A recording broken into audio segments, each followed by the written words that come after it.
watoto wenye wanaharibu mambo ya kuleta mambo ya siasa yenye haitakikani.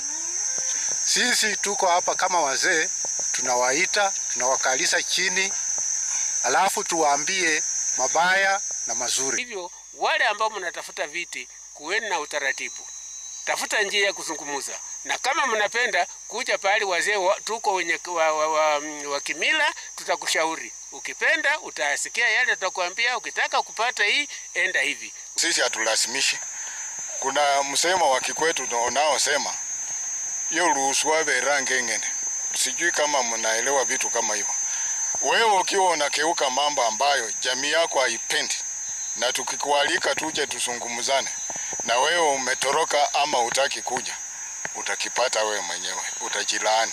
Wale vijana wanasiasa ambao wanapika vita kijana wetu George Natembeya, niko kama mwenyekiti, nina mpango wa kuita hawa wote, tukutane na hawa wazee, tushauriane na tuone mwelekeo itakuwa namna gani. Kwa sababu na vile tunaelekea wakati ya uchaguzi, hatutaki vita vile wazee wengine walisema.